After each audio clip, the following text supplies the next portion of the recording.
Good morning and नमस्कार दोस्तों, स्वागत है आप सभी का आपके अपने YouTube channel GK search engine पर। तो दोस्तों आज है 10 फरवरी और 10 फरवरी से रिलेटेड राजस्थान करंट अफेयर्स के जितने भी इम्पोर्टेंट क्वेश्चन हैं उन सभी को हम इस वीडियो में डिस्कस करने वाले हैं। तो पूरा वीडियो बहुत ध्यान से देखना और वीडियो के एंड में मैं आपसे क्वेश्चन भी पूछूंगा जिसका आंसर आप सभी को कमेंट बॉक्स में देना है।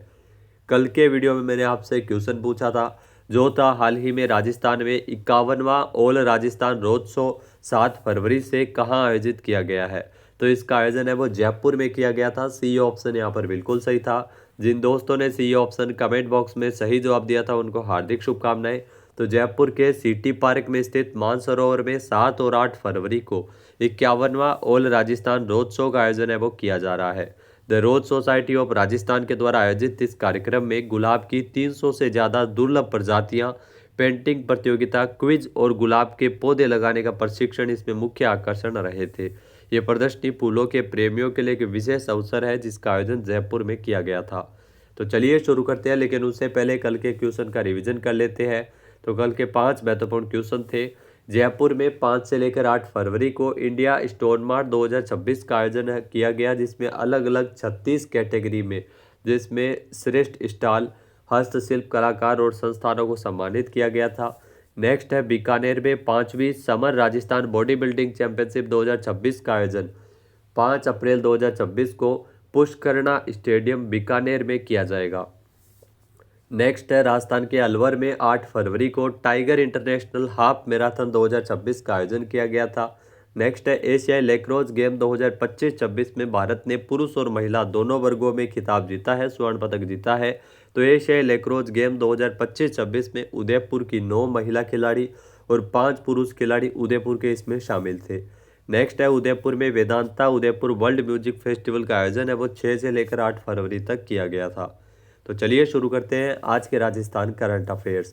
पहला क्वेश्चन है निम्नलिखित कथनों पर विचार कीजिए। तो इसमें 2 कथन आपके सामने दिए गए हैं। पहला कथन है कि राजस्थान के स्कूल शिक्षा विभाग की जनवरी 2026 की जो एकेडमिक रैंकिंग है, शिक्षा रैंकिंग, इसमें झुंझुनू जिला है वो शीर्ष स्थान पर रहा है। तो पहला कथन यहाँ पर बिल्कुल सत्य दिया गया है। दूसरा है कि शिक्षा रैंकिंग में बांसवाड़ा और जैसलमेर सबसे निचले पायदान पर यानी सबसे अंतिम पायदान पर रहे हैं। तो ये भी बिल्कुल सही है। इसमें दोनों ही कथन यहाँ पर सही दिए गए हैं। ए ऑप्शन यहाँ पर बिल्कुल सही हो जाएगा। आइए जानते हैं इम्पोर्टेंट फैक्ट्स। तो दोस्तों राजस्थान के स्कूल शिक्षा विभाग के द्वारा जनवरी 2026 की जिला एकेडमिक रैंकिंग जारी की है जिसमें झुंझुनू जिला पहले स्थान पर रहा है। विभाग के मुताबिक ये रैंकिंग सभी जिलों के शैक्षणिक परिणाम, विद्यालयों के दैनिक संचालन और शासन संकेतकों में प्रदर्शन का समग्र आकलन करती है। ताज़ा रैंकिंग में झुंझुनू और हनुमानगढ़ शीर्ष जिलों में शामिल रहे थे जबकि चूरू ने तीसरा स्थान प्राप्त किया। बांसवाड़ा और जैसलमेर सबसे निचले पायदान पर रहे थे। नेक्स्ट क्वेश्चन है निम्नलिखित कथनों पर विचार कीजिए। तो इसमें फिर से 2 कथन दिए गए हैं। पहला है कि राजस्थान राज्य प्रदूषण नियंत्रण मंडल ने आईआईटी जोधपुर और एमएनआईटी जयपुर के साथ एक एमओयू साइन किया है। तो यह एमओयू आपको ध्यान में रखना है, एग्जाम में यहाँ से जरूर क्वेश्चन पूछा जा सकता है। तो राजस्थान राज्य प्रदूषण नियंत्रण मंडल के द्वारा एमओयू साइन किया गया। तो पहला कथन यहाँ पर सत्य दिया गया है। फिर है कि आईआईटी जोधपुर के साथ centre of excellence for climate change की स्थापना है वो की जाएगी राजस्थान प्रदूषण नियंत्रण मंडल के द्वारा। तो दोनों ही कथन यहाँ पर सही है। इसमें कथन 1 व 2 सत्य है, ए व बी यहाँ पर सत्य दिए गए हैं। ए ऑप्शन यहाँ पर बिल्कुल सही हो जाएगा। आइए जानते हैं इम्पोर्टेंट फैक्ट्स। तो दोस्तों राजस्थान राज्य प्रदूषण नियंत्रण मंडल के द्वारा जो जलवायु परिवर्तन की चुनौती से निपटने के लिए सतत विकास को सुदृढ़ करने की दिशा में एक महत्वपूर्ण कदम उठाते हुए आईआईटी जोधपुर और एमएनआईटी जयपुर के साथ एक एमओयू साइन किया है। इस एमओयू के तहत मंडल के द्वारा आईआईटी जोधपुर के साथ मिलकर centre of excellence for climate change की स्थापना की जाएगी जबकि एमएनआईटी जयपुर के साथ मिलकर clean and green technology development centre की स्थापना की जाएगी। तो ये दोनों चीज़ें आपको ध्यान में रखनी है। Clean and green technology development centre की जो लागत है वो तकरीबन 250 करोड़ रुपए है जबकि 150 करोड़ रुपए की लागत से centre of excellence for climate change की स्थापना की जाएगी। नेक्स्ट है हाल ही में श्री निम्बेश्वर महादेव पशु मेले का आयोजन है वो कहाँ किया जाएगा। तो श्री निम्बेश्वर महादेव पशु मेले का आयोजन है वो पाली जिले में किया जा रहा है। बी ऑप्शन यहाँ पर बिल्कुल सही है। आइए जानते हैं इंपॉर्टेंट फैक्ट्स। तो दोस्तों राजस्थान में हाल ही में श्री निम्बेश्वर महादेव पशु मेला जो कि आयोजित हो रहा है पाली में इसका आयोजन किया जा रहा है 13 से लेकर 17 फरवरी 2026 तक। सांडेराव पाली नामक स्थान पर इसका आयोजन होगा और मेले का आयोजन ध्यान रखना 33 साल बाद में किया जा रहा है। इस मेले में गाय, भैंस, बकरी, ऊंट, घोड़े और अन्य पशुओं का क्रय विक्रय इसमें किया जाएगा। तो निम्बेश्वर महादेव पशु मेले का आयोजन है वो सांडेराव पाली में 13 से लेकर 17 फरवरी तक किया जा रहा है। नेक्स्ट है निम्नलिखित कथनों पर विचार कीजिए। तो इसमें दो कथन दिए गए हैं। पहला है कि दुनिया का पहला आयुर्वेदिक एक्सीलेंस सेंटर का शुभारंभ हाल ही में राजस्थान में जोधपुर में किया गया। तो यहाँ पर यह गलत है क्योंकि दुनिया का जो पहला आयुर्वेदिक एक्सीलेंस सेंटर है जिसका शुभारंभ जयपुर में किया गया न कि जोधपुर में। तो यानी पहला कथन गलत हो गया। दूसरा है कि करीब 9.32 करोड़ रुपए की लागत से विकसित इस सेंटर का शुभारंभ मुख्यमंत्री भजन लाल शर्मा ने किया। तो भजन लाल शर्मा ने शुभारंभ किया है। लागत 9.32 करोड़ सही है लेकिन जोधपुर में नहीं है, ये जयपुर में है। तो यानी दूसरा कथन यहाँ पर सही दिया गया है। यानी इसमें केवल कथन 2 सत्य है। ए ऑप्शन यहाँ पर बिल्कुल सही हो जाएगा। अब बात करते हैं इंपॉर्टेंट फैक्ट्स की। तो आयुर्वेदिक चिकित्सा पद्धति की शुद्धता, गुणवत्ता और वैज्ञानिक प्रमाणिकता सुनिश्चित करने की दिशा में जयपुर में तैयार हुआ है दुनिया का पहला आयुर्वेदिक एक्सीलेंस सेंटर जिसका शुभारंभ मुख्यमंत्री भजन लाल शर्मा ने किया है 9 फरवरी को। ये राष्ट्रीय आयुर्वेदिक संस्थान जोरावर सिंह गेट जयपुर में स्थापित किया गया है। जयपुर में राष्ट्रीय आयुर्वेद संस्थान की जो 50वीं वर्षगांठ के अवसर पर स्वर्ण जयंती समारोह का आयोजन किया गया था। इस अवसर पर इसका शुभारंभ किया गया है। तो दोस्तों करीब 9.32 करोड़ रुपए की लागत से विकसित इस अत्याधुनिक सेंटर में आयुर्वेदिक औषधियों और औषधीय पौधों की शुद्धता, गुणवत्ता, प्रभावशीलता और मानकीकरण के लिए अत्याधुनिक प्रयोगशाला स्थापित की गई है। नेक्स्ट क्वेश्चन है भगवान महावीर की 55 फीट ऊंची पंच धातु से निर्मित बैठी हुई प्रतिमा कहाँ स्थापित की जाएगी, जो आप तस्वीर में देख सकते हैं।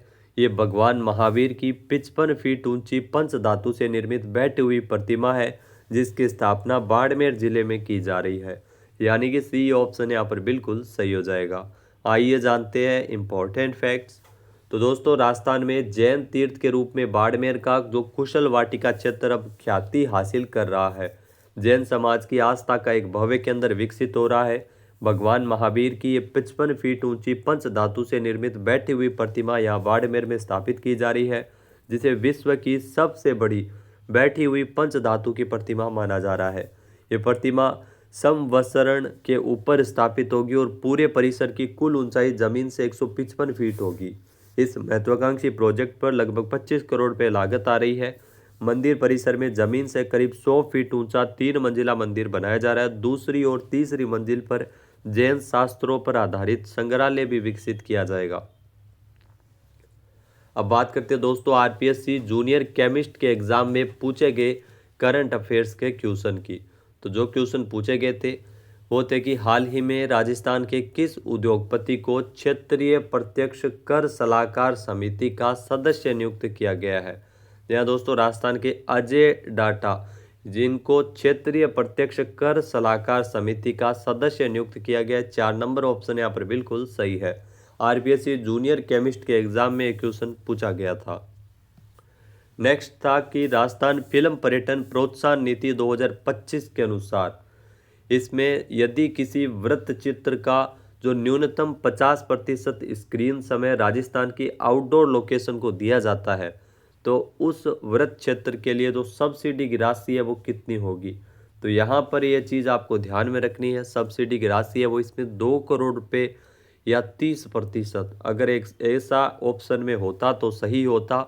यहाँ पर 30% तो दिया गया लेकिन 1.5 करोड़ रुपए दिया गया है। राजस्थान में जो कॉस्ट ऑफ प्रोडक्शन का 30% या 1.5 करोड़ रुपए से जो भी कम वो इसमें रहती है।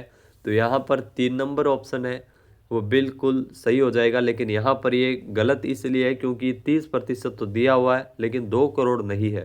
तो बोनस पॉइंट मिलेगा। इसमें किसी भी ऑप्शन में 2 करोड़ यहाँ पर नहीं दिया गया है। जो वृत्त चित्र है उसे डॉक्यूमेंट्री कहा जाता है। डॉक्यूमेंट्री अगर राजस्थान में शूट की जाती है तो न्यूनतम 50% स्क्रीन समय राजस्थान के आउटडोर लोकेशंस को दिया जाता है। तो उसमें 30% कॉस्ट ऑफ प्रोडक्शन का 30% या 2 करोड़ रुपये जो भी कम हो, इसमें जो अनुदान राशि है वो दी जाती है, सब्सिडी दी जाती है। तो दिए गए ऑप्शन में किसी में भी 2 करोड़ नहीं दिया गया है।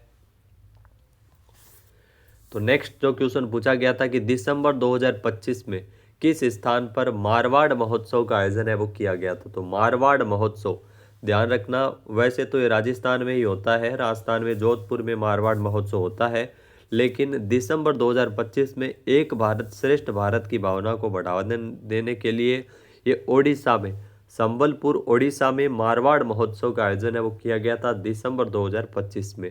तो 2 नंबर ऑप्शन यहाँ पर बिल्कुल सही हो जाएगा। अब बात करते हैं आज के हमारे क्विज के, जिसका आंसर आप सभी को कमेंट बॉक्स में देना है। तो आज का क्विज है, हाल ही में राजस्थान 8 फरवरी को राजस्थान में टाइगर इंटरनेशनल हाफ मैराथन 2026 का आयोजन कहाँ किया गया। एक बार फिर से सुनेगा, राजस्थान में 8 फरवरी को टाइगर इंटरनेशनल हाफ मैराथन 2026 का आयोजन कहाँ किया गया। सही आंसर आपको कमेंट बॉक्स में देना है। और अगर ये वीडियो आपको पसंद आए तो इसे आप लाइक और शेयर करना बिल्कुल न भूलिएगा। चैनल पर नए जुड़े हो, सब्सक्राइब नहीं किया है तो भी सब्सक्राइब बटन पर क्लिक करें। इस वीडियो की जो PDF फाइल है वो आप वीडियो के डिस्क्रिप्शन बॉक्स से डाउनलोड कर सकते हैं। क्वेश्चन आंसर आप वोट करके भी कर सकते हैं। वीडियो देखने के लिए धन्यवाद। जय हिंद, जय भारत, जय राजस्थान।